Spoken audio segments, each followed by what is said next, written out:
L'hiver s'achève. Les jours s'allongent peu à peu, annonçant le retour d'un printemps porteur de renouveau. Bientôt, la nature s'éveillera de nouveau, ouvrant un nouveau chapitre dans le cycle immuable des saisons.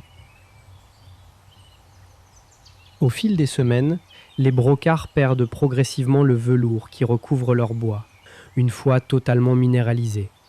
Parallèlement, leur épaisse robe hivernale laisse peu à peu place au pelage plus court et plus clair de l'été, marquant pleinement l'arrivée de la belle saison.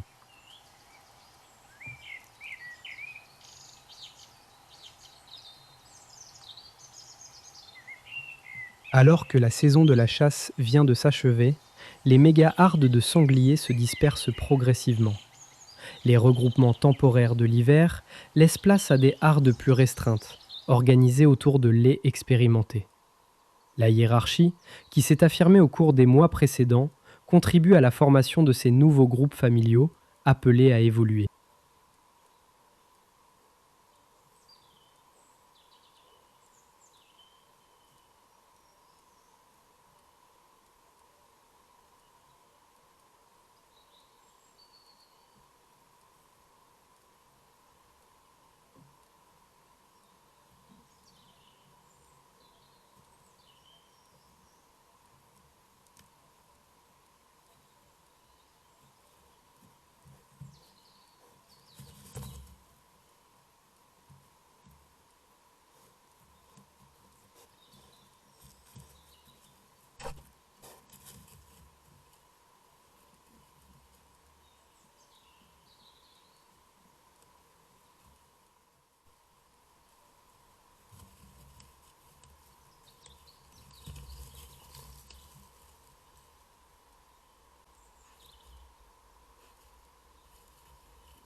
Le renard roux appartient à l'ordre des carnivores, mais son régime alimentaire est en réalité omnivore et particulièrement opportuniste. Petits mammifères, oiseaux, insectes, vers de terre, fruits et baies composent son menu. Son métabolisme l'oblige à s'alimenter très régulièrement, si bien qu'il consacre une grande partie de son temps à rechercher et capturer de la nourriture.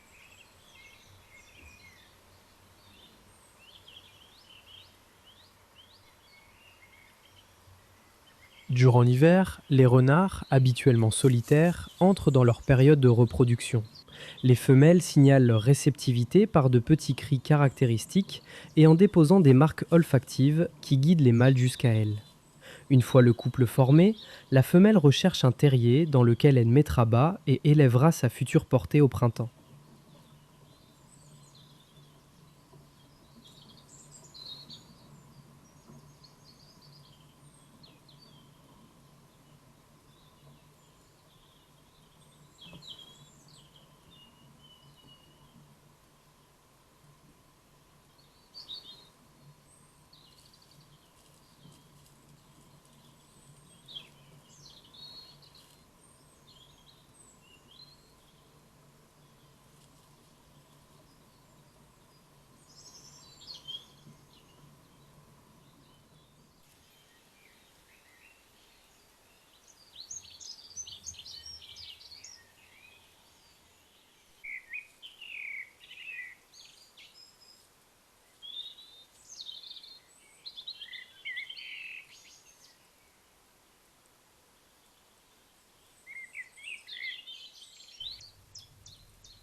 Le lièvre d'Europe possède l'une des plus longues périodes de reproduction parmi les mammifères européens. Celle-ci s'étend généralement de janvier à septembre, mais lors d'hivers particulièrement doux, des accouplements peuvent encore être observés jusqu'au mois de décembre. C'est toutefois au printemps que l'activité reproductive atteint son maximum. Ce mâle est donc très probablement à la recherche d'une partenaire.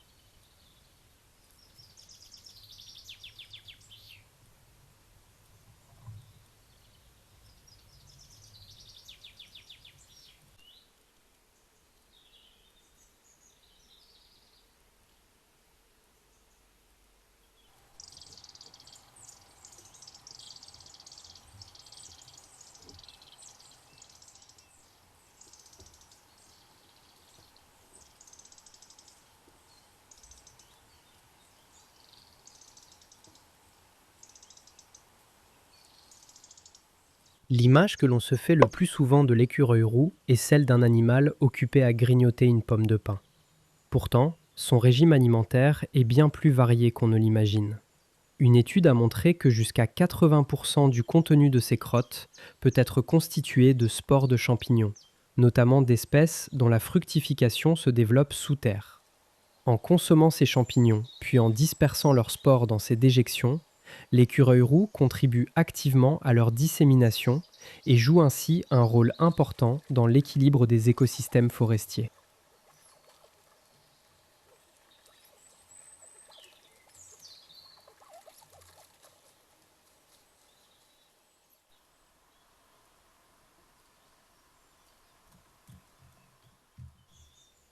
L'écureuil parcourt inlassablement son territoire à la recherche des réserves qu'il a dissimulées durant l'automne. Certaines caches oubliées contiennent les graines qui pourront alors germer, contribuant ainsi, au fil du temps, à la régénération naturelle de la forêt.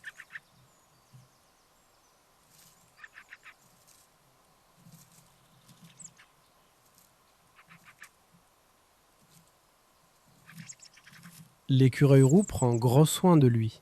Il construit plusieurs nids, appelés hôtes, qu'il tapisse de mousse, de feuilles et d'herbes sèches. Il les entretient régulièrement afin qu'ils restent propres et parfaitement isolés. Tout aussi attentif à son hygiène, il consacre chaque jour de longs moments au toilettage de son pelage pour éliminer les parasites en pratiquant des bains de poussière, de feuilles mortes ou d'herbes sèches. Son activité physique incessante, qui le voit grimper au tronc, bondir de branche en branche avec une remarquable dextérité et courir à toute vitesse à travers la forêt, fait de lui un des plus remarquables athlètes de nos forêts.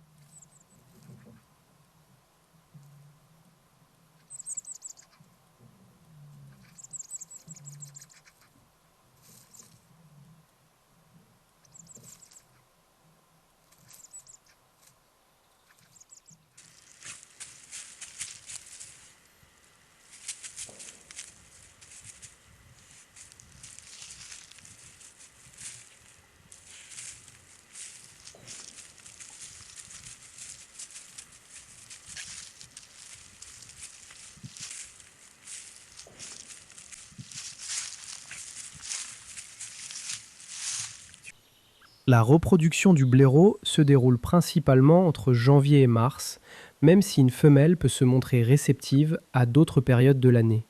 Au printemps, les jeunes commencent à quitter le terrier familial vers l'âge d'un mois et demi pour explorer progressivement les alentours.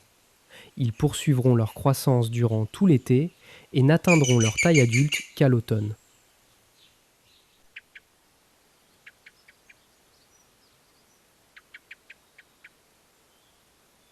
Le blaireau d'Europe est le plus grand des mustélidés français. Longtemps considéré comme un animal solitaire, il vit en réalité au sein de groupes familiaux pouvant compter jusqu'à 8 individus, pratiquant régulièrement des jeux, constitués de roulades, bousculades, courses-poursuites, empoignades à la nuque, emboîtements de mâchoires, tentatives de grimper aux arbres et toilettage en commun.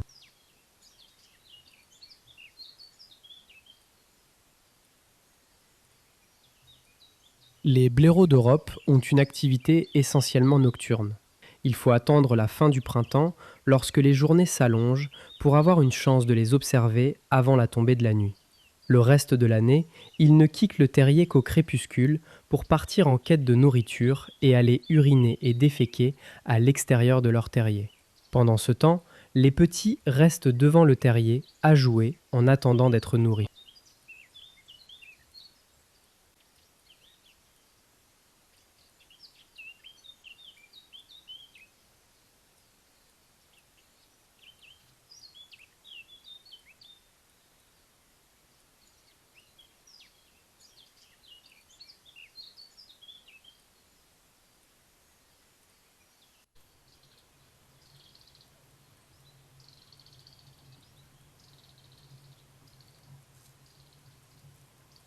Comme c'est le cas ici, il n'est pas rare qu'une renarde s'installe dans un terrier de blaireaux.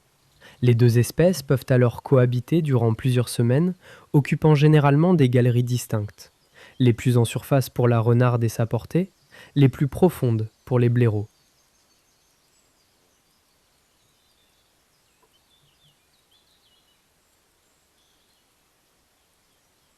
La renarde met au monde, entre le mois de mars et de mai, une portée comptant le plus souvent de 4 à 6 renardeaux. Durant les premières semaines, le mâle sera en charge de la nourriture sans qu'il puisse pénétrer dans le terrier. Les proies y seront déposées à l'entrée.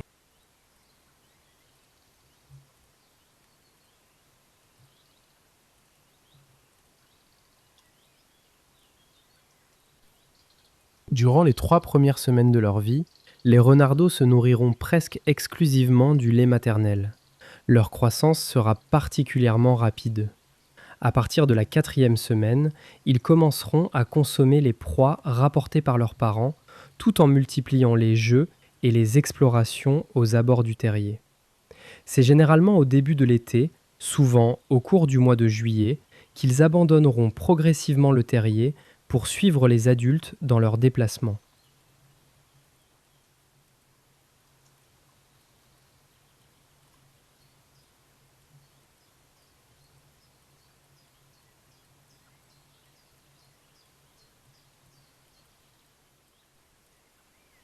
À la fin de l'été et au début de l'automne, les jeunes renards quitteront progressivement le territoire familial pour fonder leur propre famille. Certains parcourront pour cela plusieurs dizaines, voire plusieurs centaines de kilomètres. Cette période de dispersion est particulièrement périlleuse. On estime qu'environ 80% d'entre eux n'atteindront pas l'âge d'un an.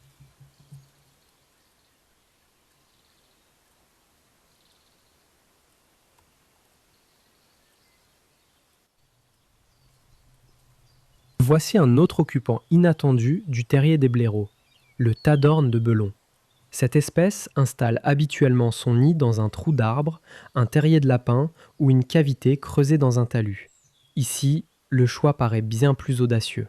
La proximité d'une renarde pourrait sembler risquée, mais la nature réserve parfois d'étonnantes cohabitations lorsque chacun trouve sa place.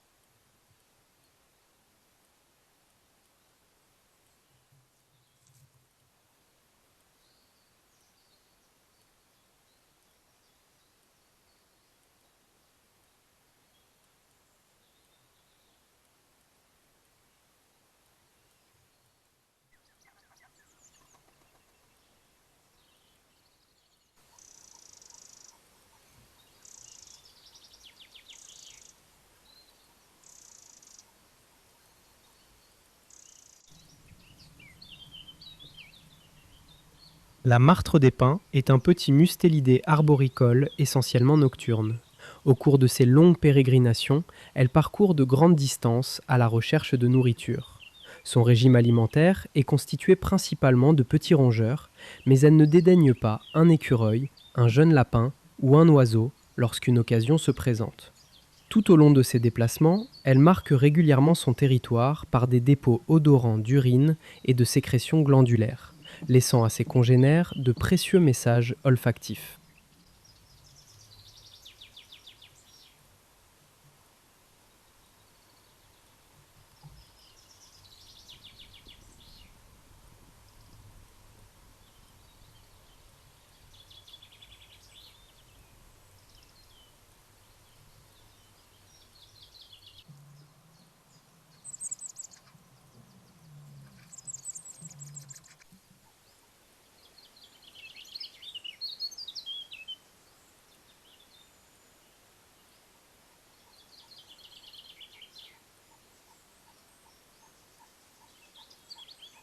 Chez la martre des pins, les accouplements ont lieu au cœur de l'été.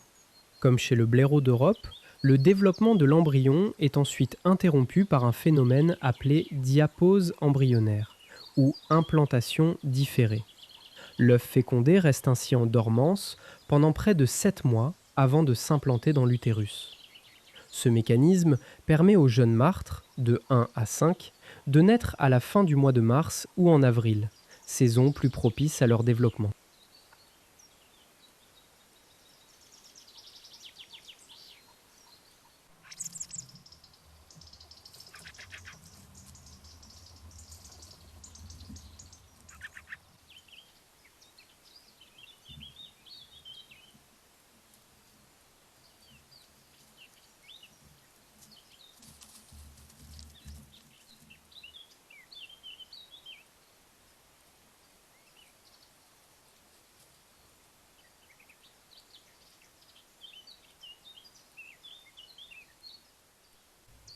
La martre des pins est un petit mammifère particulièrement présent dans les forêts mixtes de feuillus et de conifères de Bretagne.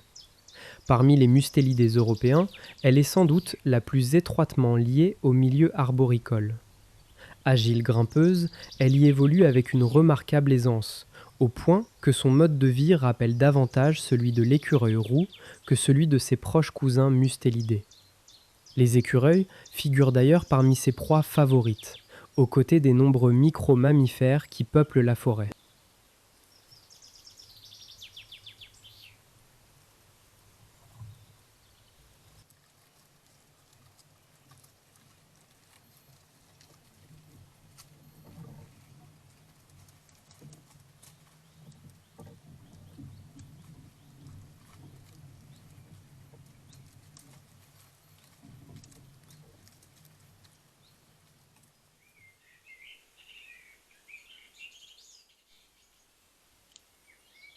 Le hérisson est un petit mammifère presque exclusivement nocturne.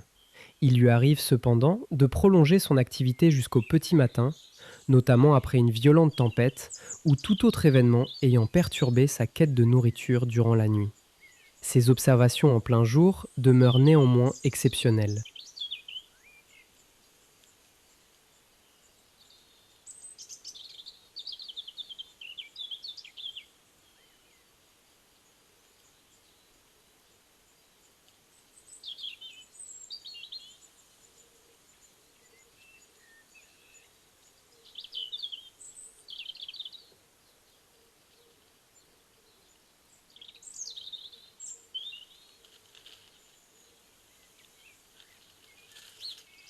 Le hérisson d'Europe est un animal particulièrement actif.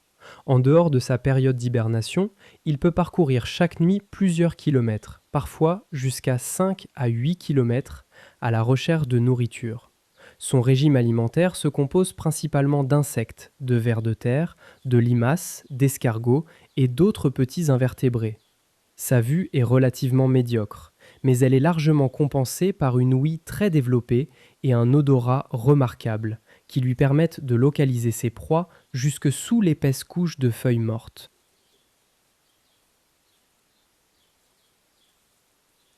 Le hérisson d'Europe compte relativement peu de prédateurs.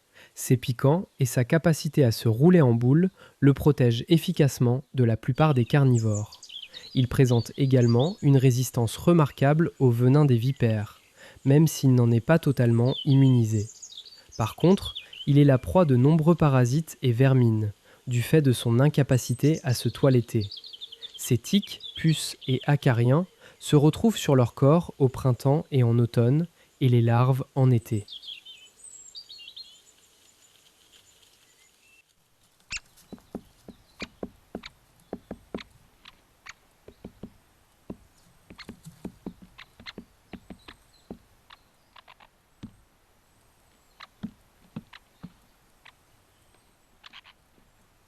La période de rut de l'été dernier a porté ses fruits, et les brocards ont bien rempli leur rôle.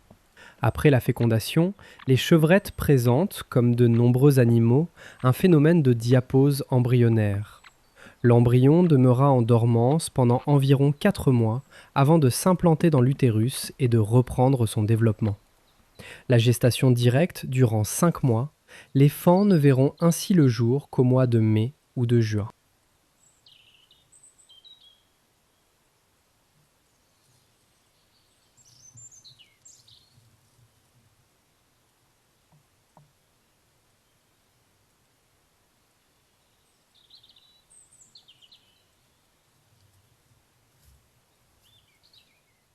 À la naissance, le faon n'a presque pas d'odeur corporelle, ce qui évite de se faire repérer par un prédateur.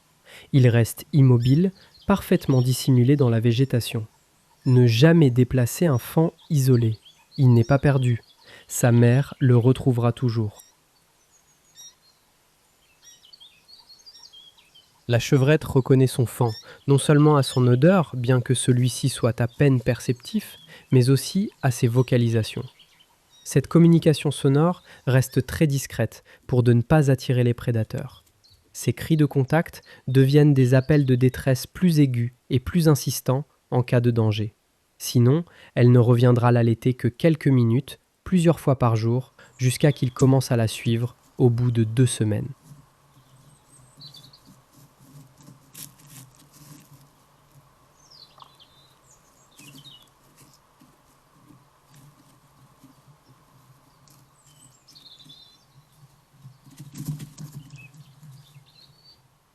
Chez le chevreuil, la naissance de jumeaux est relativement fréquente. Les triplés sont plus rares.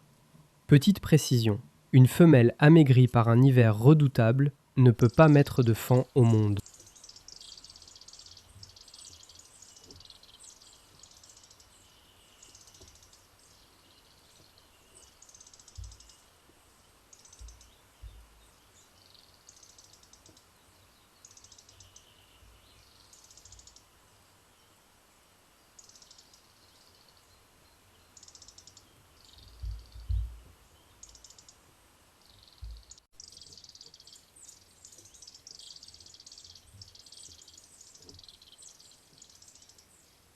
Le chevreuil peut être porteur de divers parasites, notamment les tiques, transmetteurs de la maladie de Lyme, et sont régulièrement sujets à la strongylose, une infestation parasitaire par des vers.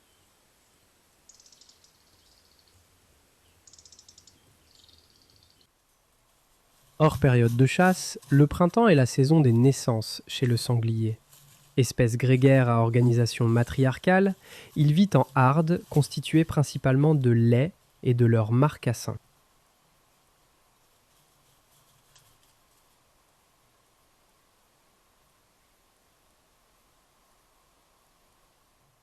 Après les mises bas, il n'est pas rare d'observer de petits groupes réunissant 1 à 3 laits accompagnés de leurs petits. On dit alors que ces laits sont suités, c'est-à-dire suivis de leur portée.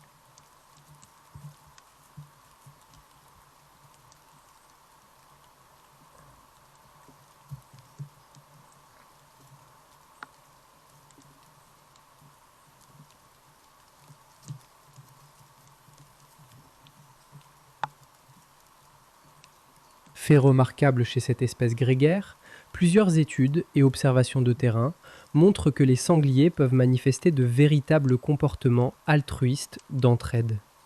Face à un congénère en difficulté, certains individus n'hésitent pas à intervenir, parfois au péril de leur propre sécurité.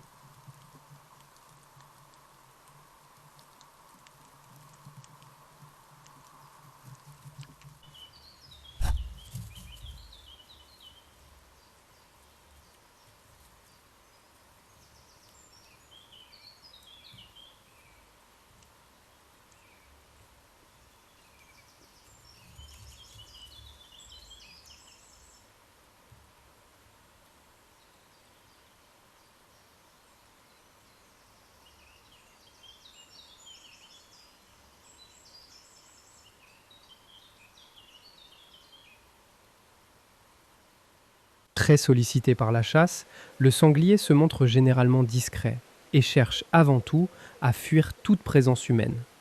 Toutefois, dans certaines circonstances, il peut devenir particulièrement dangereux. Une laie accompagnée de ses marcassins n'hésitera pas à charger si elle estime sa portée menacée. Un animal blessé ou acculé peut également adopter un comportement offensif.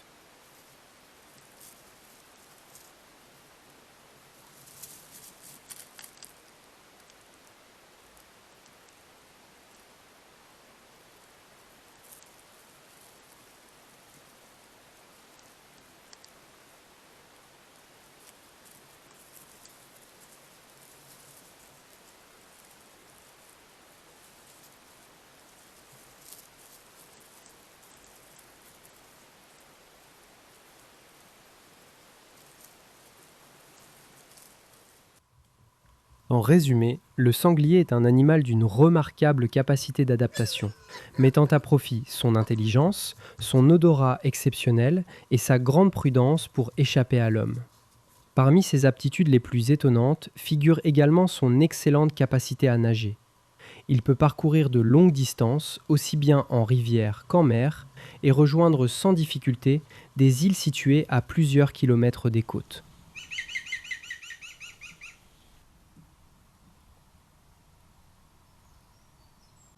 Les pics sont des oiseaux étroitement inféodés aux forêts de feuillus et de conifères, où résonnent leur tambourinage et leurs cris. Les pics verts et les pics épêches, très répandus en Bretagne, se nourrissent principalement de fourmis et d'insectes xylophages.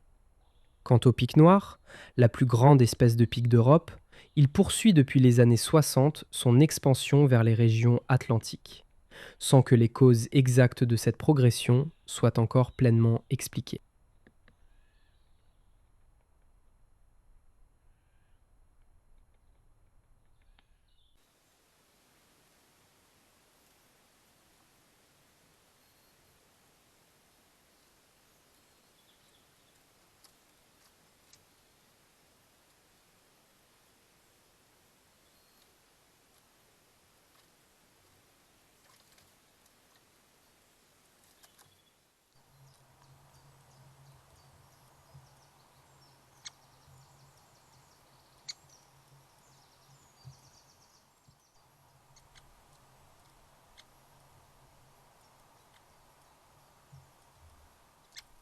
Chez les oiseaux également, le printemps est synonyme de renouveau. Les éclosions se succèdent et les premiers piaillements des oisillons affamés annoncent une nouvelle génération prête à se faire entendre dans les sous-bois.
La rivière constitue un écosystème à part entière.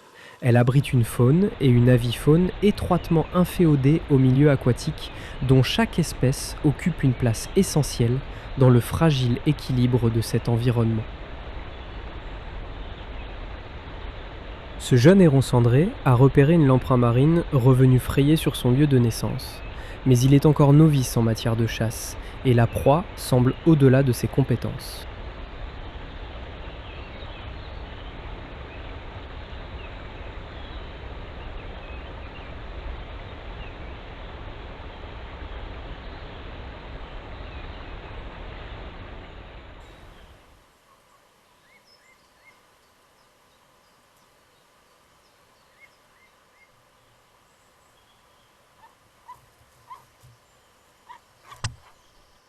Grâce à l'interdiction de certains produits chimiques qui compromettaient sa reproduction, les populations d'éperviers d'Europe sont de nouveau en expansion. L'espèce n'hésite plus à s'installer à proximité des habitations, où les jardins et les mangeoires attirent de nombreux passereaux dont elle se nourrit. Voici un autre visiteur du printemps en migration. Le gros-bec casse-noyau est un passereau particulièrement discret et méfiant, ce qui le rend difficile à observer.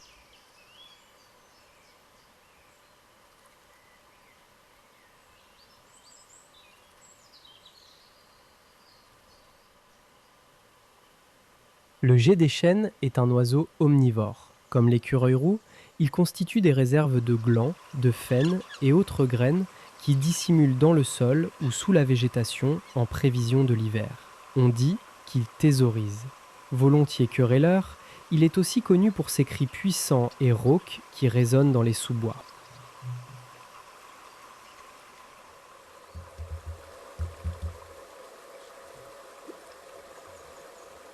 Le pic-et-pêche possède un régime alimentaire plus varié que les autres pics communs de Bretagne.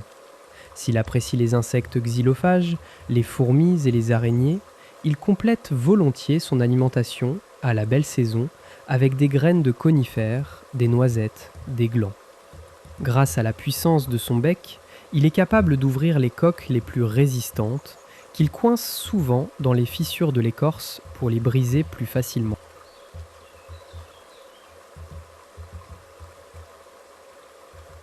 Son tambourinage est un signal sonore entièrement mécanique, produit par une succession extrêmement rapide de coups de bec sur une branche ou un tronc sec.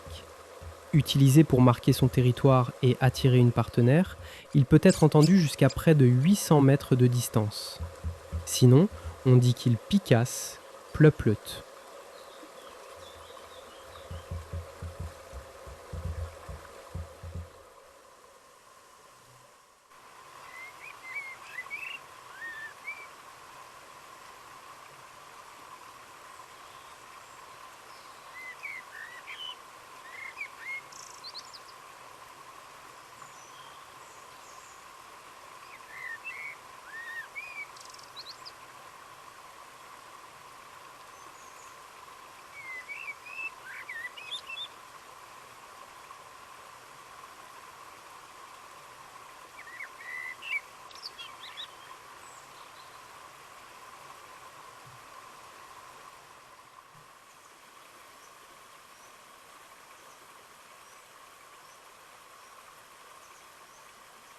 La buse variable est le rapace diurne le plus commun de Bretagne.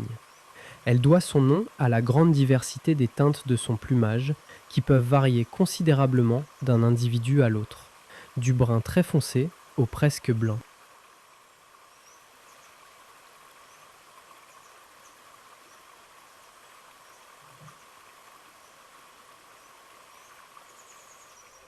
Elle se nourrit principalement de petits rongeurs, mais demeure une chasseuse opportuniste.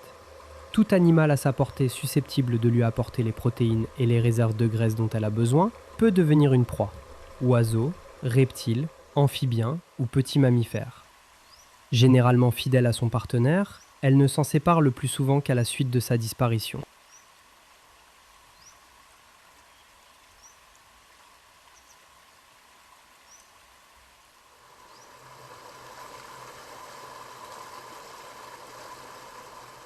Le grand cormoran affectionne les gros rochers qui émergent de la rivière.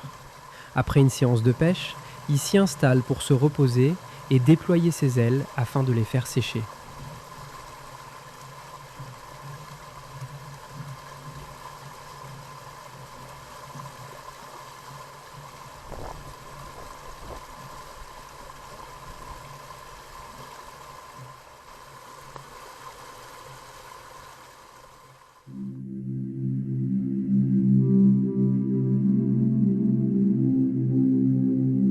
La lamproie marine est un poisson au corps anguilliforme qui fréquente l'Atlantique Nord et les côtes atlantiques. Elle n'a pas de mâchoire, mais un disque buccal circulaire garni de nombreuses dents cornées et d'une puissante lame dentée qui lui permettent de se fixer sur ses proies.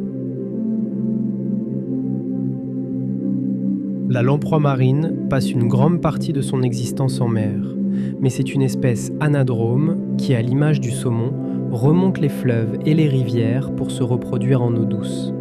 Arrivés sur les frayères, le mâle et la femelle déplacent graviers et petits galets à grands coups de ventouse et de queue afin d'aménager un nid où seront déposés les œufs. Une fois la reproduction achevée, les adultes meurent, laissant place à une nouvelle génération qui poursuivra ce cycle millénaire.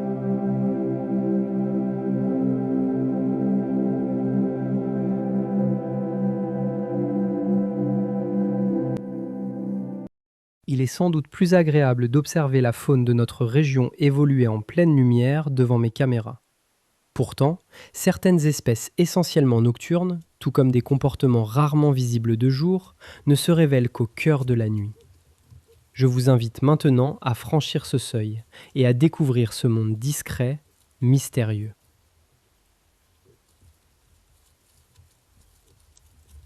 Beaucoup se demandent pourquoi les mammifères nocturnes ou crépusculaires, comme la loutre, le renard, le blaireau, la martre ou encore le chevreuil, ont les yeux très lumineux sur les vidéos infrarouges. Le phénomène est dû à une structure située derrière la rétine appelée tapetum lucidum. Elle augmente la quantité de lumière captée par la rétine, améliore fortement la vision nocturne et permet aux animaux de distinguer des détails dans une obscurité où l'œil humain est presque aveugle.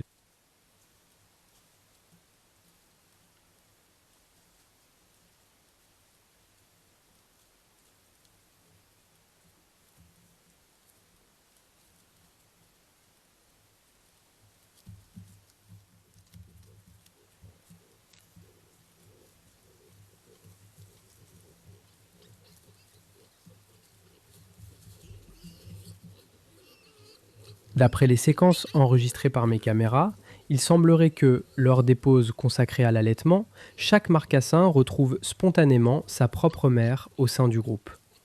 Malgré l'apparente confusion qui règne dans ces hardes de l'essuité, cette reconnaissance semble suffisante pour que chacun rejoigne la bonne nourrice.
Le putois d'Europe est l'un des mustélidés les plus discrets de Bretagne.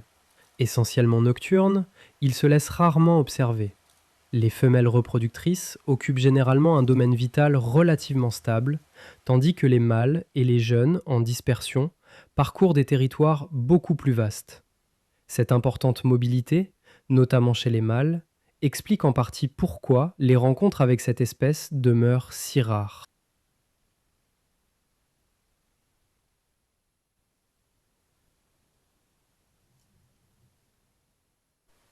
Après toutes ces années d'observation naturaliste, au moyen de caméras automatiques, le putois demeure la seule espèce que je n'ai encore jamais filmée de jour.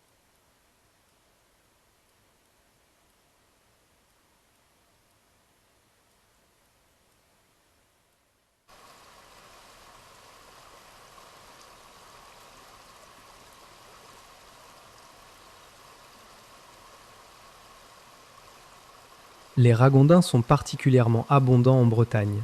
La douceur des hivers favorise leur survie et leur reproduction, tandis que la prédation naturelle reste insuffisante pour limiter efficacement leurs effectifs.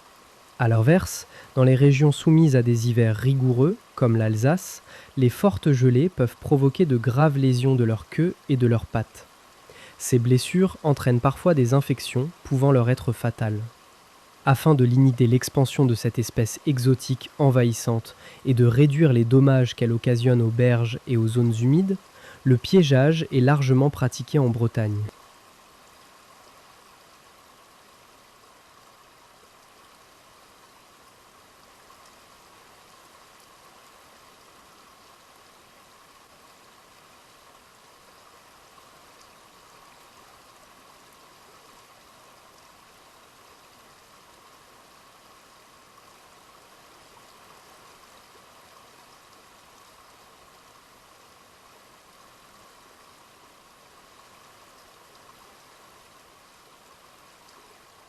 Ce renard, que je filme depuis quelque temps, a perdu un œil.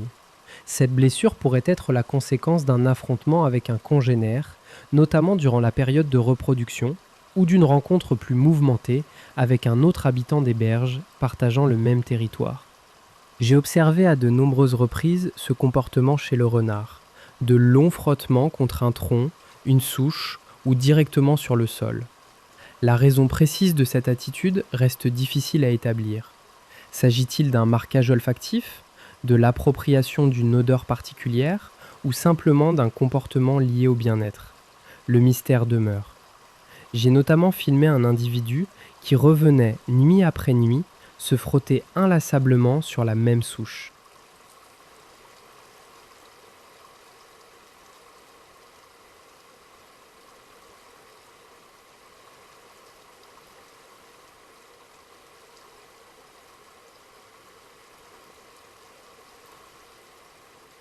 Le couple de ce renard borgne a choisi d'établir son terrier sur la rive opposée à la partie boisée de son territoire de chasse. Un choix pour le moins surprenant qui oblige les adultes à contourner la rivière en empruntant une écluse ou à tenter une traversée périlleuse en progressant de roche en roche lorsque le niveau de l'eau le permet.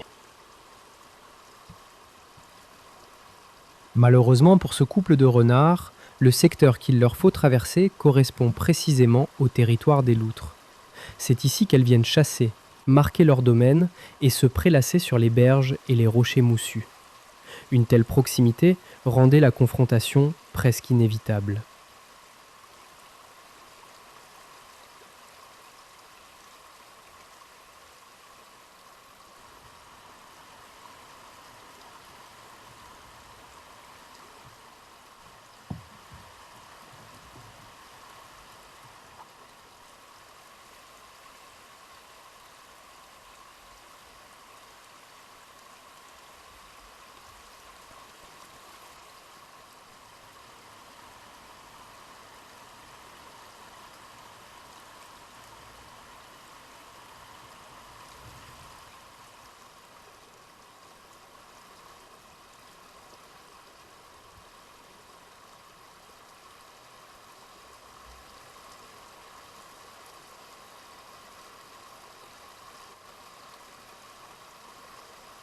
Ce renard borgne sait, par expérience, que la traversée de la rivière est l'itinéraire le plus direct.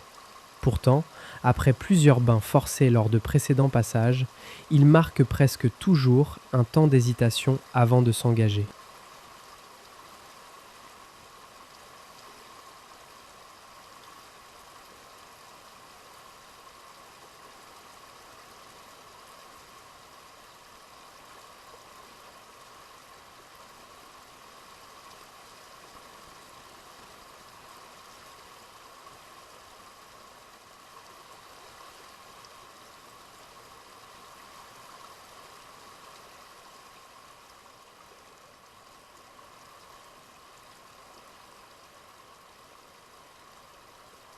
Mais la rivière est changeante, et selon le niveau de l'eau, les rochers peuvent devenir particulièrement glissants et transformer une traversée en bain forcé.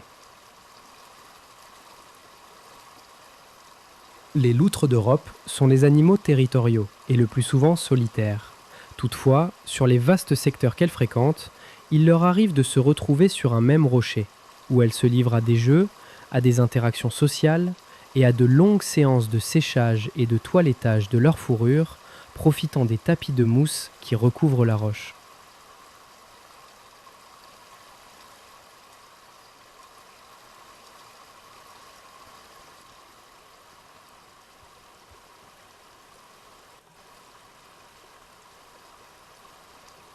Au fil du temps, la confrontation était inévitable. Pour cette nuit, la renarde devra sans doute patienter jusqu'au retour du renard borgne, contraint de contourner la rivière en passant par l'écluse. En attendant, les renardeaux devront probablement se contenter du lait maternel avant l'arrivée des prochaines proies.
Toutes les scènes de ce documentaire, consacré à la faune sauvage du Morbihan au printemps, ont été filmées de manière entièrement naturelle, à l'aide de mes caméras automatiques installées en forêt et au bord de la rivière.